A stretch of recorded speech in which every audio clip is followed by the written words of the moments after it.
इथे असं बर्थडेचं सेलिब्रेशन चालू होतं, केक कटिंगचं. तर कसं थोडा उशीरच झाला गावाला, पण आता गावच्या ठिकाणी कसं गाड्यांची सुविधा नसते. कोण लेट येतं, कोण उशीर पण झालेला यायला सगळ्यांना. काही वेळेत पण पोचले, काही लेट पोचले. तर इथं सेलिब्रेशन केलं मस्त. बर्थडेचा केक कट करून झाल्यानंतर फटाके वगैरे फोडले थोडेसे आणि छान असं मस्त बर्थडे सेलिब्रेशन झाला. खूप रात्र झाली होती आमच्या घरी यायला. इथे मस्त भाऊ माझा दुसऱ्या दिवशी पुण्याला जायला निघालेला. इथं वहिनी आहे, माझे काका आहेत बारके आणि बहिणी आहे, भावाची मुलं आहे. हे लोक पुण्याला चाललेले आणि आजीची माया बघा, मुलाची मुलगी आहे. तर छान जीव लावते आता सगळ्यांना माझी आई, खूप छान जीव लावते. मग मुलीची नातवंड असू द्या किंवा मुलाची असू द्या, तर छान अशी तयारी करून त्यांना सोडवलं. त्यांच्यानंतरून आमची जाण्याची तयारी निघाली आणि माझे बाबा शेतामध्ये पाणी धरत होते. मोटर चालू होती त्याच्यामुळं बाबांना घरी यायला जमलं नाही. आई आलेली घरी, तर आमची पण जाण्याची अशी वेळ. आणि ही बहीण आहे माझी, पहिली खूप रडायची, आता रडत नाही निघताना. नाही तर पहिले आम्ही निघालो का रडायचे. आता तिचा बाबू रडतो, पण तिने आज त्याला आणला नव्हता. इथे सगळ्यांना बाय वगैरे करून आम्ही निघालो. हे माझ्या वडिलांचं घर आहे असं, मस्त 2 रूम आहेत आणि इकडे साईडला किचन आहे. तर निघतानाचा असा व्हिडिओ. आता आत्ताच्या वेळी कोणी रडलं नाही, नाही तर नेहमी निघताना भाऊक होता ते. आणि इथे गावात आल्यावर बोललं देवीचं दर्शन घेऊया. मग इथं मी न चुकता देवीला जातेच आहे. आल्यावरती आम्ही काही प्रॉब्लेम असेल तरच जात नाही, नाहीतर मग आम्ही देवीच्या दर्शनाला जातोच जातो. कारण इतर दिवशी कशी खूप गर्दी असते आणि ऐनवेळी गेलं तर मग कमी गर्दी मिळते. तर देवीचं छान असं दर्शन घेतलं आणि खूप लांबून लोक येतात. इथे देवीचा छान उत्सव असतो. दसरा असल्यानंतर 9 दिवस इथे नवरात्रीचे घट बसतात आहे, कीर्तन असतं, मस्त जेवण वगैरे असतं. आणि या भक्तीनबाई आहेत, मस्त इथं देवीची सेवा करतात. त्या इथे बघा मस्त असं गेट आहे देवीचा आणि छान असं इथं कार्यक्रम होतात. ते देवीचा उत्सव असतो. एप्रिल महिन्यामध्ये यात्रा असते हनुमान जयंती झाल्यावर दुसऱ्या दिवशी.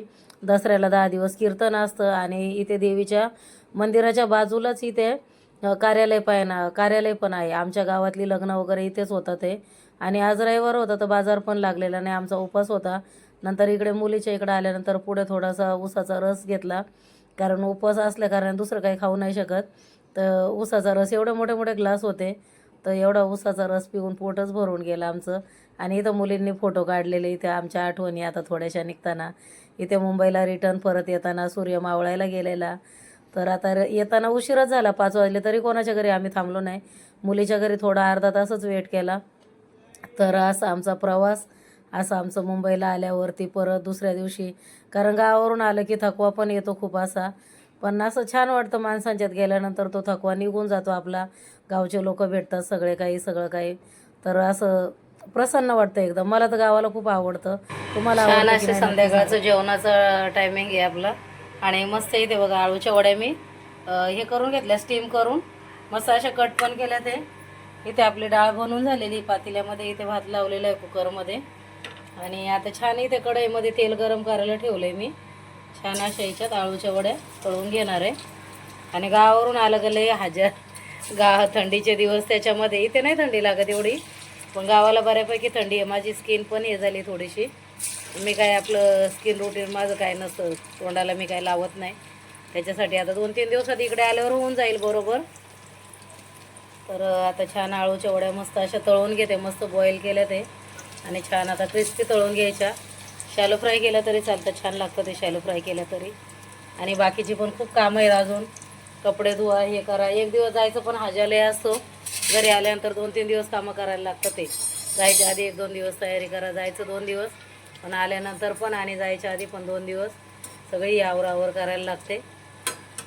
कामावर मस्त पालक पनीरची रेसिपी बनवलेली, मी ती पण शेअर करेल तुमच्याबरोबर.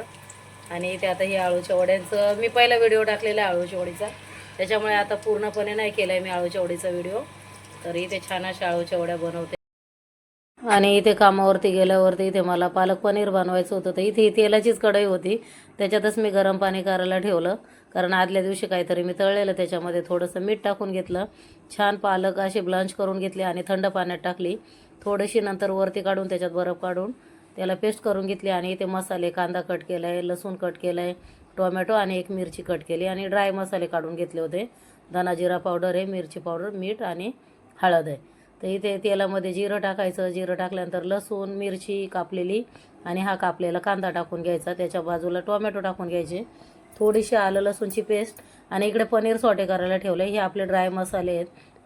मसाले चांगले तेल सुटेपर्यंत परतवून घ्यायचे.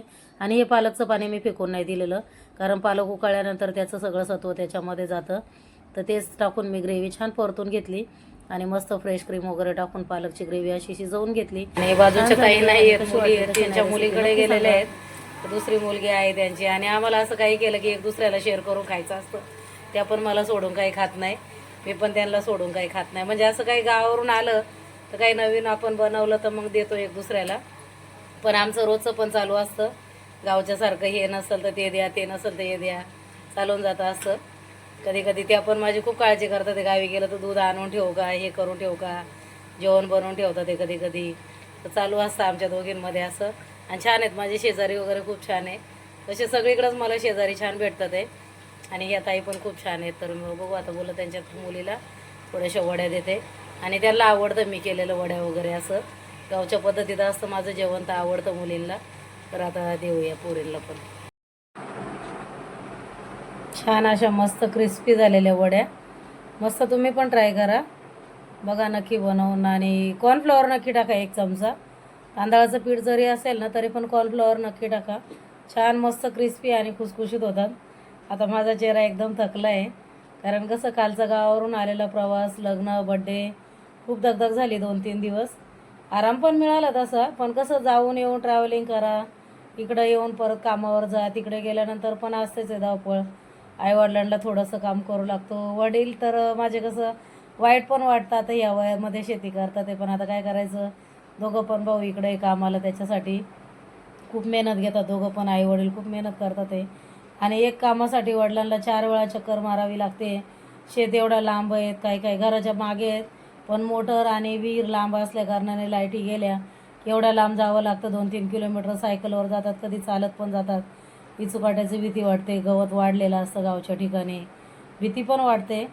पण आता जातात आहे, त्यांना सवय झाली. पण आपल्याला इथे राहून भीती वाटते, कारण आम्ही गावाला त्या दिवशी येताना बहिणीच्या घरी थांबलेलो. तर आम्ही रात्री आलो तिचा बड्डे करून. तर आम्ही लांडगा बघितला रात्रीचा, रस्त्याच्या मधोमधच उभा होता. कार असल्यामुळे भीती नाही वाटत. आता बाईकवरती असं कधी सायकलवर रात्रीची लाईट द्यायची शेतकऱ्यांना, तेव्हा वाईट वाटतं. असं की जेव्हा रानामध्ये लोक विहिरी असतात, एवढ्या गवतातून साप असतात, किडूक असतं, काय पण असतं, विसुकाट्याची भीती वाटते. परत आम्ही सकाळी उठून पण, मी माझ्या वडिलांच्या घरी कट्ट्यावर बसलेली, तर तेव्हा पण मी वरती वावरामध्ये बघितलं आमच्या इकडे. सहज माझी नजर गेली तर लाईनीत लांडगा चाललेला. तर अशी भीती वाटते नाही का, असं मका बिका केलेली आहे. तर अगदी घराच्या एक शेत सोडून दुसऱ्या शेतामध्ये लांडगे वगैरे असतात ते दिवसाचे. पण गावाला मुलं असतात अशी लहान लहान, तर असं भीती वाटते या जनावरांची. पण काय करायचं आता, हे शेतकऱ्यांचे मित्र पण आहेत का, काय बोलू शकतो. पण खूप भीती वाटते आम्हाला. तर मला तर लय भीती वाटते अशी गावाला. आणि 4 वेळा माझे वडील सायकल घेऊन जातात, मोटर चालू कर, बंद कर, हे बँड निसटलं, ते बँड जॉईंट कर, इकडे पाणी निघालं, तिकडे पाणी हे कर. एकट्याची खूप धावपळ होते. कधी कधी असं वाटतं की एकतरी मुलगा त्यांच्यासोबत पाहिजे. पण आता अजून घर वगैरे बांधायचं आहे आम्हाला नवीन तसं. तर आता पोरं बोलतात ते थोडे दिवस अजून आम्ही करणार आहे, मग नंतर घर झालं की मग गावी ते लोक पण सेटल होतील, तर तेवढीच वडिलांना हेल्प होईल. तर असं. पण खूप मेहनत करतात ते, मुलांना सगळं काही हे करतात ते, चांगले संस्कार लावले, सगळं शेतीत काम करून वगैरे. आणि खूप छान आहेत माझे आईवडील वगैरे. आणि आम्ही गेलो होतो, माझ्या मामाच्या मुलाचं लग्न होतं, तो अमेरिकेला असतो. तर छान असं त्याचा पण स्वभाव आहे. मुलगा अमेरिकेला आहे, मामाचा मुलगा. मामाने पण खूप मुलांना छान असं शिक्षण दिलेलं आहे. आणि आताची जी सून आहे त्यांची, ती पण जर्मनीला असते. तर असे दोघं पण छान मस्त बाहेरगावी सेटल झालेले आहेत. आणि छान मस्त लग्नाचा त्यांचा कार्यक्रम पार पडला. मस्त वाटलं. आजी मावशा वगैरे, मामा मामींना भेटून छान वाटलं. कारण आम्ही एवढं जात नाही मामाच्या इकडं, कारण काही सण वगैरे असेल तरच. त्यांची यात्रा असते तेव्हा आमची पण यात्रा असते, आई वगैरे जाते. पण त्यांच्या आधी 2 दिवस असते, आमची नंतर असते, तोपर्यंत आम्ही गावी जात नाही. आणि मग आमची यात्रा असते तेव्हा मामा मामी इकडं पुण्याला येताना, मग भोसरीला येताना मग आमच्याकडनंच येतात. तर त्यांची गाठभेट आमच्या घरीच होते. त्याच्यामुळे मामाच्या इकडं खूप आता कमी जाणं होतं. मी तर गेलीच नाही, खूप दिवस नाही गेली. भाऊ तरी जातात आहे माझे आता, म्हणजे बारका भाऊ जातो, माझ्यापेक्षा लहान आहे तो, आईला घेऊन जातो म्हणून तो जातो, नाही तर त्याला पण करमत नाही आहे मामाच्या इकडं. आणि आम्हाला सवयच नाही, माझी आई पण जात नाही जास्त. आणि मामा ते आता गावी राहत पण नाही. मामा फक्त येऊन जाऊन शेती वगैरे बघतात गावाचं, आणि पुण्यालाच ते लोक इकडं मोशीला सेटल झालेले आहेत. तर असं छान मस्त लग्न झालं मामाच्या मुलाचं. दोघांनाही अभिनंदन. अभिजित आणि मुलीचं नाव शरयू आहे. मस्त आहे, जोडी छान आहे मस्त लग्नाचा. तो पण व्हिडिओ मी आता हे करणार आहे. मला आता उद्या वेळ नाही आहे, त्याच्यासाठी मी आजच व्हिडिओ टाकेल आता, कारण उद्या सकाळी मला लवकर काम आहे. 8:30चं माझं काम आहे, तर मग त्या टायमात मी व्हिडिओ एडिट करत असते. ते काम जेव्हा नसतं माझं तेव्हा. तर आता मला उद्या सकाळी 8:30ला कामाला जायचं आहे, तर एडिटिंग करायला वेळ नाही मिळणार आहे. त्यामुळे मी आताच व्हिडिओ एडिट करणार आहे आणि आताच मग व्हिडिओ टाकून ठेवणार आहे. म्हणजे उद्या तुमच्यापर्यंत माझा तो व्हिडिओ येऊन जाईल लग्नाचा पण. आणि नंतरहून आता गावावरून आल्यावरती माझ्या रेसिपी पण आहेत, त्या पण मी टाकेल तुमच्यासोबत. आणि कसं लग्न एन्जॉय केलं कसं नाही, खूप छान मस्त. तर तुम्ही नक्की माझे व्हिडिओ बघत जा आणि व्हिडिओला छान असं सपोर्ट करत जा. आणि व्हिडिओला बघितल्यानंतर तुम्ही लाईक करत जा, व्हिडिओ शेअर करत जा. आणि चॅनलवरती नवीन असेल तर चॅनलला मैत्रिणींनो सबस्क्राईब करा. चला भेटू पुढील व्हिडिओमध्ये. Bye, good night.